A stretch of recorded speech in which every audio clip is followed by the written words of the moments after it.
शहर के शोर शराबे से दूर एकांत में बसे पौष इलाके के अपने बंगलों की छत में सुबह सुबह योगा सूट पहने वर्षा ट्री पोज में योगा कर रही थी। तभी उसके कानों में अपने पड़ोसियों पूनम, रुचि, रवि और मनीष जी की आवाज गूंजती है। अपने रूम के बेड पर चादर ओढ़े लेटी पूनम। ममता, मेरी ग्रीन टी अब तक नहीं मिली मुझे। अपने रूम के आईने के सामने नाइट ड्रेस में खड़ी सिर खुजा रही रुचि। बसंत, मेरा 0 कैलोरीज ब्रेकफास्ट। अपने रूम में आईने के सामने ऑफिस जाने के लिए रेडी परफ्यूम लगा रहा रवि। बसंत, जल्दी से मेरा लंच बॉक्स रेडी कर दो। हॉल में अपनी पत्नी हेमा जी और मां गुणवंती देवी के साथ सोफे पर बैठे मनीष जी। अरे ममता, हम कब से हॉल में बैठे नाश्ते का इंतजार कर रहे हैं। लंच से पहले मिल जाएगा या नहीं? इतने शोर शराबे से वर्षा का बैलेंस बिगड़ा और वो धड़ाम से गिर पड़ी। छत की फर्श पर कमर पकड़े बैठी वर्षा। हर बार इन पड़ोसियों की वजह से मेरा योगा अधूरा रह जाता है। कुछ देर शांति से बैठने के बाद, लेकिन 1 मिनट, आज बड़े दिनों बाद हेमा जी के कुक ने पलटकर जवाब नहीं दिया। लगता है आज फिर एक कुक नौकरी छोड़कर जाने वाला है। वर्षा के बंगलों के बगल से ही हेमा जी का बंगला भी है, जिसमें हेमा जी अपने 3 बेटों, 2 बहुओं, 1 बेटी, पति, सास और कभी कभी 4 तो कभी कभी 6 नौकरों के साथ रहती है। 4 और 6 नौकरों का गणित आप कुछ ही देर में समझ जाओगे। अपने बंगलों के हॉल में बैठी हेमा जी, मनीष जी और गुणवंती जी को उनके कुक बसंत और ममता कुक की ड्रेस के ऊपर एप्रन पहने जले टोस्ट सर्व करते हैं। ये क्या, आज फिर तुम दोनों ये जले टोस्ट लेकर आए हो? लेकिन हमने तो ब्रेकफास्ट में कुछ और ही मांगा था। इस उम्र में मैं भला ये जले हुए टोस्ट कैसे खा पाऊंगी? वो दोनों कुक से सवाल पूछ ही रहे थे कि तभी नाइट ड्रेस में उबासी लेती हुई हेमा जी की बड़ी बहू पूनम वहां पहुंचती है। तुम दोनों बहरे हो गए हो क्या? जो मेरी आवाज तुम्हें सुनाई नहीं दे रही? मैं कब से ग्रीन टी मांग रही हूँ। दोनों कुक्स बसंत और ममता चुपचाप खड़े सब लोगों की बातें सुन रहे थे कि तभी, तुम दोनों कुछ बोल क्यों नहीं रहे हो? सांप सूंघ गया है क्या? बस अब बहुत हो गया। अब हम दोनों से आपका सबका ये रोज रोज का नाटक बर्दाश्त नहीं होता। एक ही टाइम पर किसी को बटर टोस्ट चाहिए तो किसी को खिचड़ी तो किसी को ग्रीन टी, और बनाने में थोड़ी सी भी देर हो जाए तो पूरा घर हम पर एक साथ टूट पड़ता है। अब हमसे नहीं झेले जाएंगे आप सबके नखरे, हमें माफ करो। बोलते हुए बसंत और ममता अपने अपने एप्रन उतार कर पूनम और रुचि को देकर हवेली से बाहर चले जाते हैं। इन दोनों को मिलाकर इस साल कुल 15 कुक्स हैं जो नौकरी छोड़कर भागे हैं। बसंत और ममता के हॉल से निकलने के कुछ देर बाद ही पार्टी लोग साड़ी और कोट पहने अक्षय और मालती नशे में एक दूसरे के कंधे में हाथ डाले वहां पहुंचते हैं।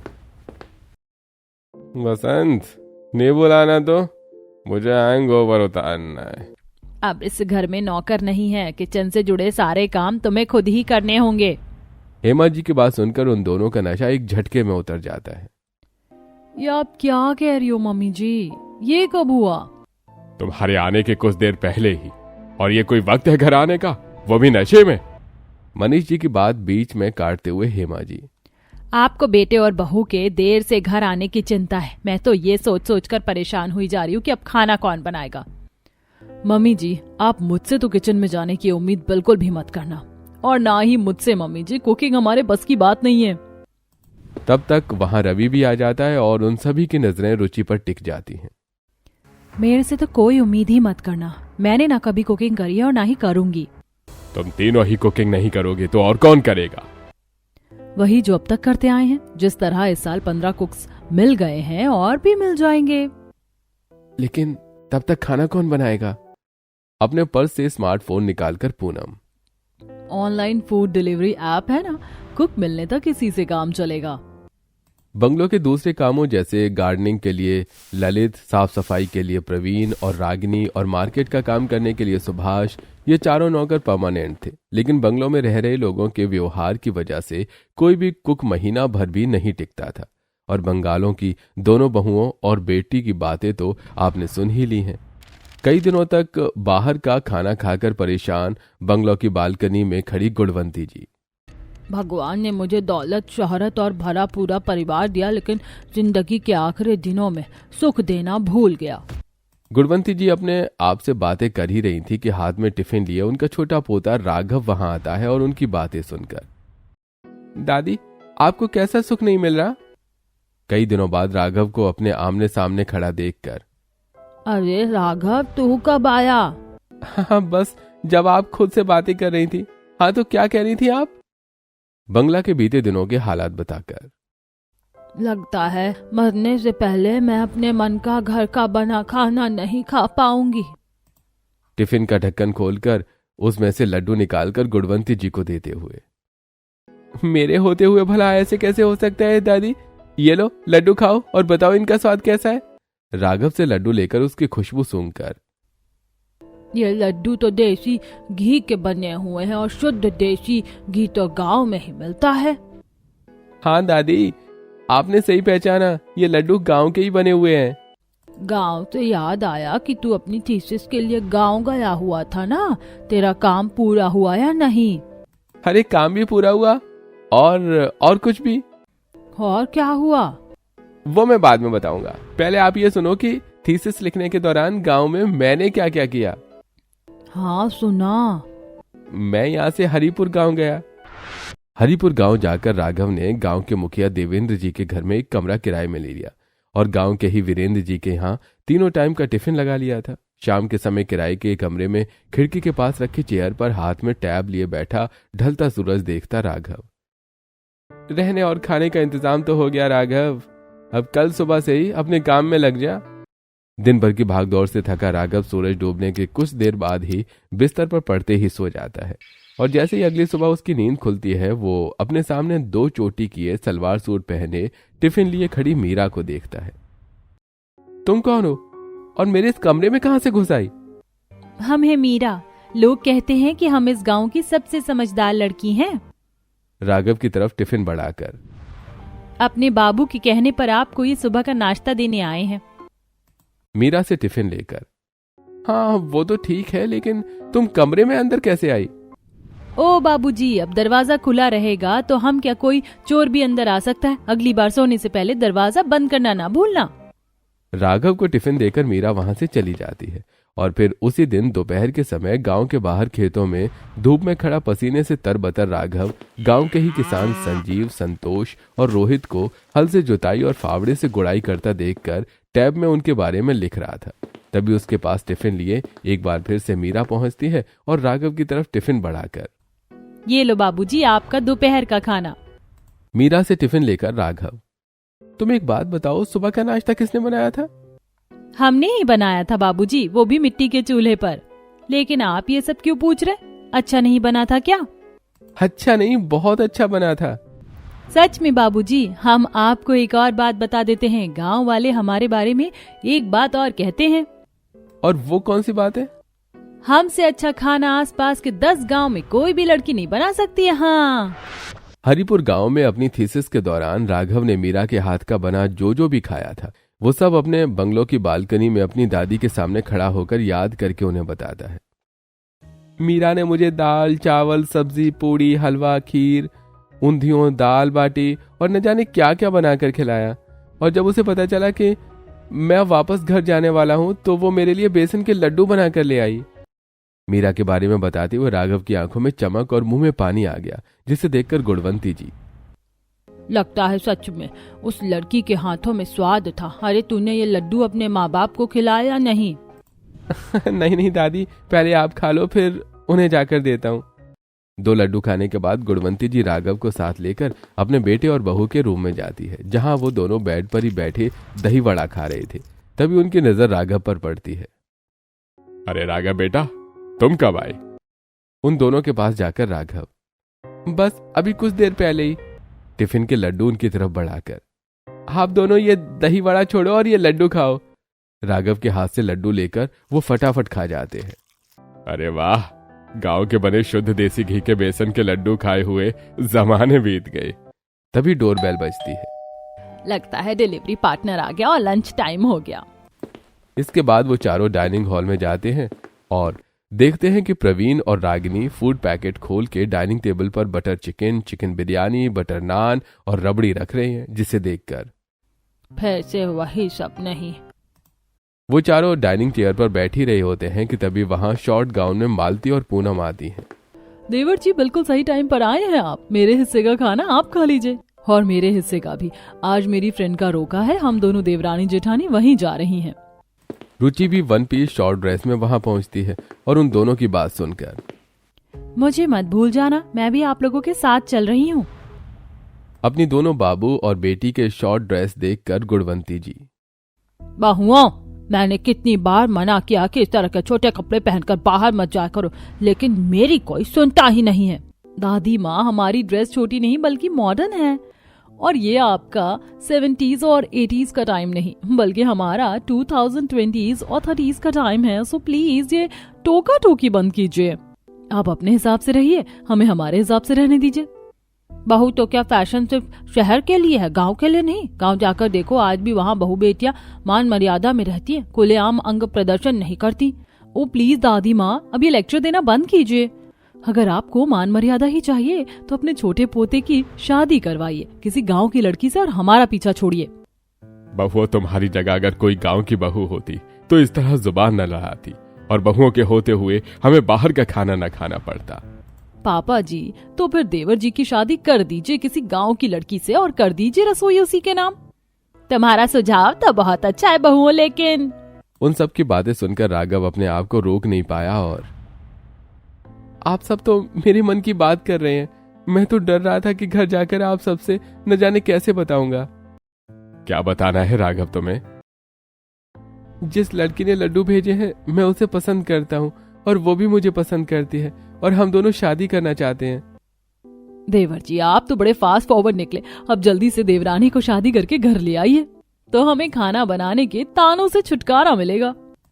अगर मुझे पता होता कि आप सब शादी के लिए मान जाओगे तो मैं शादी करके मीरा को साथ ही ले आता। भैया, अभी भी देर नहीं हुई है, चट मंगनी और पट ब्याह वाला मामला जमाते हैं। सिर्फ मीरा ही नहीं, उसके घर वाले भी शादी के लिए राजी थे, जिस वजह से राघव और मीरा की शादी बिना किसी परेशानी के हो जाती है और मीरा अपने घर से विदा होकर राघव के बंगलों में आ जाती है। राघव की शादी के कुछ दिन बीत जाने के बाद वर्षा हमेशा की तरह सुबह सुबह अपने बंगलों की छत पर योगा सूट पहने अनुलोम विलोम कर रही थी और राघव की शादी के बाद हेमा जी का घर काफी शांत शांत रहने लगा। कहीं ऐसा तो नहीं कि हेमा जी का पूरा परिवार कहीं और शिफ्ट हो गया है, जाकर देखना पड़ेगा। सोचती हुई वर्षा उठकर हेमा जी के बंगलों में जाती है और देखती है कि हॉल में हेमा जी, मनीष जी और गुणवंती जी बैठी हुई हैं। तभी साड़ी और ढेर सारे गहने पहने मीरा किचन से आलू के पराठे लेकर आती है और उन्हें सर्व करती है। हेमा जी मीरा से आलू के पराठे ले ही रही थी कि उनकी नजर वर्षा पर पड़ती है और, अरे वर्षा, तुम कब आई? सही समय पर आई हो। आलू का पराठा देते हुए, अब आ ही गई हो तो मेरी छोटी बहू के हाथ के बने गर्मा गर्म आलू के पराठों का नाश्ता कर लो। नहीं नहीं, बस थैंक यू, मैं इतने ऑयली पराठे नहीं खा सकती। अजय शर्मा मत, खा ले वर्षा बेटी। अपने आने की वजह बताकर, बस इसी वजह से मैं देखने चली आई कि आप लोग हैं या नहीं। वर्षा, कोई कहीं नहीं गया, सब यही है। मेरे बंगलों की शांति का राज मेरी छोटी बहू है। मैं कुछ समझी नहीं। दीदी, आप हमारे साथ आइए और खुद देख लीजिए। मीरा वर्षा को अपने साथ रसोई तक ले जाती है और वहां ग्रीन टी बनाकर फिर उसे अपनी बड़ी जेठानी पूनम के रूम तक ले जाती है, जहां पूनम बेड पर रवि के साथ लेटी अंगड़ाई ले रही थी। ये लीजिए जेठानी जी। मीरा से ग्रीन टी का कप लेकर, हरी चाय नहीं देवरानी, ग्रीन टी। अब ग्रीन कहो या हरी, तो चाय ही है ना। हाँ ठीक है, अब जाओ यहाँ से। अपनी जेठानी को ग्रीन टी देकर मीरा वर्षा को साथ लेकर एक बार फिर रसोई में जाती है और स्प्राउट सैलेड बनाकर वर्षा को साथ लेकर अपनी नंद रुचि के रूम में जाती है। उस समय रुचि वॉशरूम में थी। कुछ देर बाद रुचि वॉशरूम से बाहर निकलती है और मीरा से सैलेड का बाउल लेकर, वाह भाभी, आप तो किसी भी नौकर से अच्छी साबित हो रही है। सभी ससुराल वालों की पसंद का ख्याल रखना ही तो हमारा फर्ज है ननद जी। रुचि को सैलेड देकर मीरा एक बार फिर वर्षा को साथ लेकर रसोई में जाती है और फ्रिज से नींबू निकालकर एक गिलास में नींबू पानी बनाने लगती है। ये नींबू पानी किसके लिए है? कल रात बहुत दिनों बाद हमारे छोटे जेठ जेठानी पार्टी में गए थे, तो वापस आते ही होंगे और जरूर वो क्या बोलते हैं उसे, हैंगओवर। हाँ हाँ, वही ओवर उन्हें होगा, तो आते ही वो नींबू पानी मांगेंगे। मीरा वर्षा को नींबू पानी बनाने की वजह बता ही रही थी कि तभी उसके छोटे जेठ और जेठानी पार्टी वेयर पहने नशे में टल्ली हॉल में दाखिल होते हैं और देवरानी नींबू पानी। किचन में वर्षा के साथ खड़ी नींबू पानी बना रही मीरा।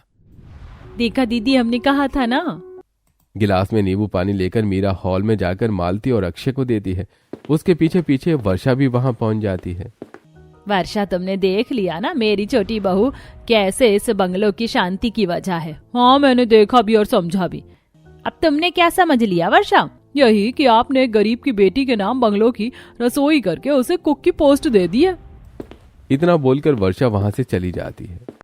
वो तारीफ करके गई या ताना मारकर? हेमा जी वर्षा की बात का मतलब समझने की पूरी कोशिश कर ही रही थी कि तभी वहां उनकी बड़ी बहू पूनम नाइट ड्रेस में आती है और देवरानी, मैं तुम्हें ये बताना भूल गई थी कि शाम को मैंने छोटी किटी पार्टी अरेंज की है जिसमें मेरे कुछ फ्रेंड्स आएंगे, तो प्लीज तुम उनके खाने का अरेंजमेंट देख लेना। पूनम बहू, पार्टी तेरी, मेहमान तेरे, तो खाने का इंतजाम मीरा बहू क्यों करेगी? तू खुद कर। दादी माँ, हमारे होते हुए भला जेठानी जी को काम करने की क्या जरूरत है? तो तय रहा, कुकिंग की सारी जिम्मेदारी तुम्हारी और बंगलो डेकोरेट करने की सारी जिम्मेदारी मेरी।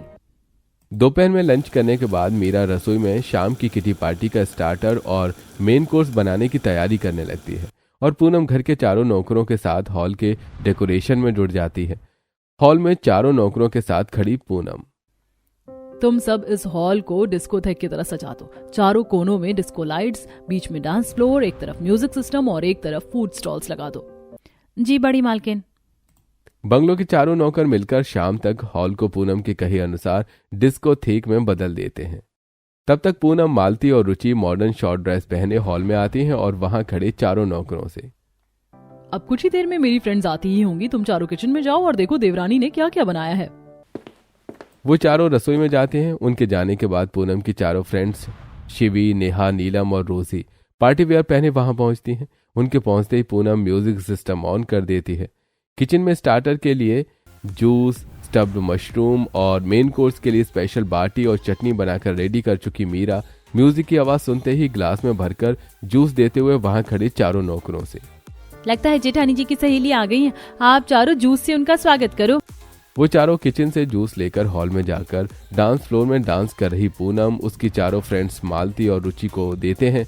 जूस पीकर पूनम की चारों फ्रेंड्स, वाह पूनम, इस जूस का टेस्ट तो कुछ अलग और यूनिक है। तुम्हारे घर में कोई नया शेफ आया क्या? ऐसी बात नहीं है यार, वो मेरी पूनम अपनी बात खत्म कर पाती उससे पहले ही नीलम उसके पास आकर उसे कोहनी मारकर उसे चुप करवा देती है और इस बंगलो में नया शेफ आया है, तुम ऐसा समझ सकती हो? म्यूजिक का शोर सुनकर हॉल में बंगलों में रहने वाले बाकी के सभी सदस्य भी इकट्ठा हो जाते हैं। मालती की बात सुनकर राघव, भाभी ये आप क्या बोल रही हैं? राघव के कान में हेमा जी, बेटा तुम अभी चुप रहो, जो भी कहना है मेहमानों के जाने के बाद कहना।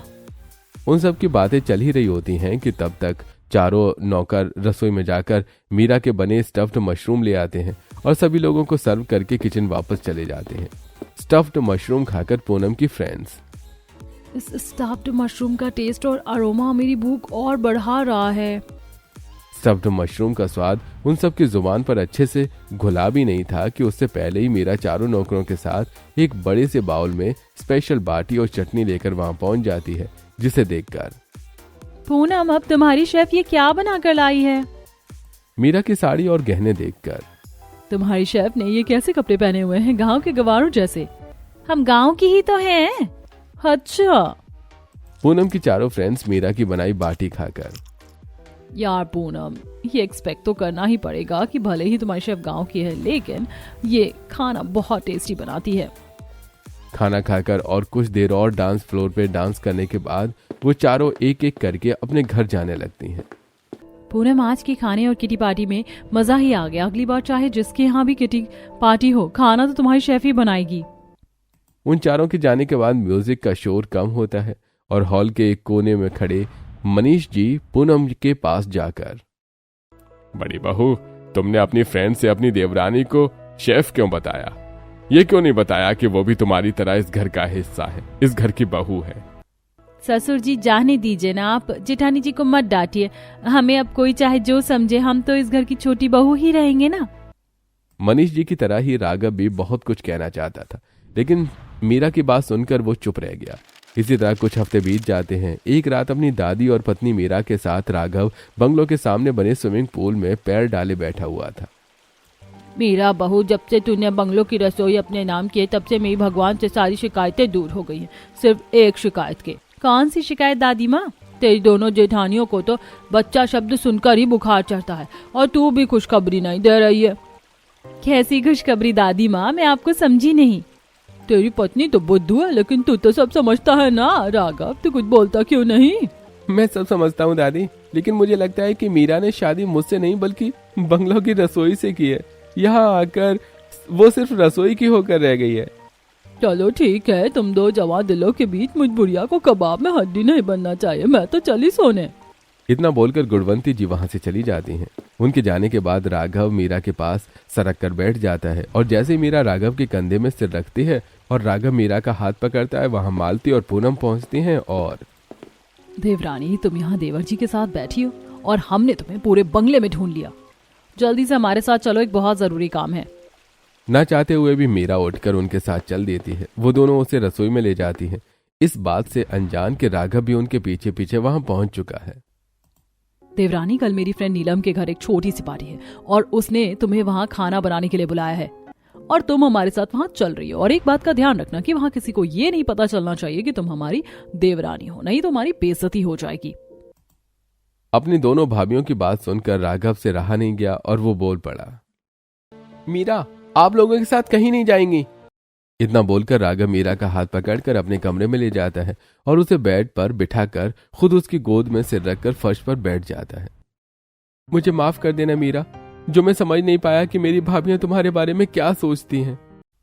ये आप कैसी बातें कर रहे हैं जी? वो हमारी जेठानियां हैं, हमें उनकी बातों का बुरा नहीं लगता।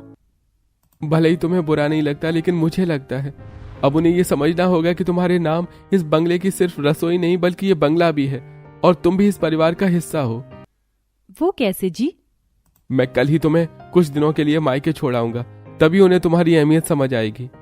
बातें करते करते कब रात के 2 बज जाते हैं, मीरा को पता ही नहीं चलता। रात में मीरा देर से सोती है तो अगली सुबह उसकी नींद भी देर से ही खुलती है, जिस वजह से अपने अपने कमरों में उसके दोनों जेठ और जेठानियां और नंद अपने अपने कमरों में ग्रीन टी और ब्रेकफास्ट का इंतजार ही करते रह जाते हैं। अपने कमरे के बेड में नाइट गाउन पहने बैठी रुचि। आज ना जाने छोटी भाभी क्या करने लगी, अब तक ब्रेकफास्ट लेकर नहीं आई। रुचि की तरह ही हॉल में बैठे नाश्ते का इंतजार कर रहे उसके मम्मी पापा और दादी भी। आज ना जाने छोटी बहू कब तक सोएगी, भूख के मारे मेरा बुरा हाल है। वो आज सो रही है तो सोने दो, तुम्हारी 2 बहुएं और भी तो है, वो भी तो नाश्ता बना सकती हैं। सासू माँ प्लीज सुबह सुबह शुरू मत हो जाओ। वो सभी मीरा के बारे में बातें कर ही रहे थे कि तभी मीरा नई साड़ी और गहने पहने हाथ में ट्रॉली बैग लिए राघव के साथ वहां पहुंचती है। उसे देखकर, मीरा बहू, तुम सज धज कर कहाँ जा रही हो? मीरा कुछ दिनों के लिए अपने मायके जा रही है मम्मी। चाय और नाश्ता कमरे में न मिलने की वजह से बाकी के सभी लोग भी अपने अपने कमरे से निकलकर हॉल में आते हैं और राघव की बात सुनकर, तो फिर रसोई कौन संभालेगा? देवरानी, तुम कहीं नहीं जा रही हो, यहीं रहोगी। तो क्या हम इस बंगलों में सिर्फ रसोई संभालने के लिए ही हैं? उसके अलावा हमारी कोई इज्जत और जरूरत नहीं है? ऐसी बात नहीं है बहू, अब ज्यादा बनने की जरूरत नहीं है बहू। मैं देख रही हूँ जब से गरीब घर की बेटी बड़े बंगलों में ब्याह कर आई है, तुम सबने उसे सिर्फ नौकर ही समझा और कुछ नहीं। सासू माँ, आप कैसी बात कर रही हो? माँ बिल्कुल ठीक कह रही है हेमा। मैं अब तक सब कुछ देख और सुनकर भी चुप था, लेकिन आज मुझे बोलना पड़ेगा। अब तुम क्या बोलोगे? इस बंगले की पूरी जिम्मेदारी मैंने तुम्हारी कंधों में सौंप दी, लेकिन तुमने आधुनिकता के नाम पर अपनी दोनों बड़ी बहुओं और बेटी को जो छूट दी है, उससे हम सब पर क्या असर हुआ है वो किसी से नहीं छुपा है। तुम्हारी दोनों बहुएं और बेटी रसोई में कदम तक नहीं रखती। ससुर जी, आप ये क्या बोल रहे हैं? मेरी बात अभी पूरी नहीं हुई बड़ी बहू। वैसे गलती मेरी ही है जो तुम सब ऐसे हो गए। अब गलती सुधारने का समय आ गया है। अब तुम क्या करने वाले हो? जिस तरह छोटी बहू के नाम बंगलों की रसोई है, उसी तरह घर के हर सदस्य के नाम इस बंगलों की एक जिम्मेदारी होगी। हम आपकी बात क्यों माने? हम आपकी बात नहीं मानेंगे। हम आपकी बहुएं हैं, कोई नौकर नहीं। जिसे मेरी बात नहीं मानी वो बंगला छोड़कर जा सकता है, मैंने किसी को रोका नहीं है। आप हमसे सिर्फ इसलिए नाराज है ना क्योंकि हम अपनी छोटी देवरानी की तरह रसोई का काम नहीं करती? तो इसमें गलत क्या है? दूसरे सभी कामों के लिए नौकर है। अगर 3 बहुएं होने के बाद भी सिर्फ एक बहू रसोई संभाले या फिर बाहर से खाना मंगवाना पड़े तो कितने शर्म की बात है। ठीक है, अगर ससुर जी यही चाहते हैं तो हम तीनों देवरानी जेठानी मिलकर बंगलों की रसोई संभालेंगी, लेकिन यहाँ से कहीं नहीं जाएंगी। तो इस तरह जब घर के मुखिया ने गलत के खिलाफ आवाज उठाई तो बड़े बंगले की रसोई सिर्फ गरीब की बेटी के नाम नहीं रही, बल्कि उसके 2 हिस्सेदार और बढ़ गई। बाकी मेरे कहने का मतलब तो आप समझ ही गए होंगे।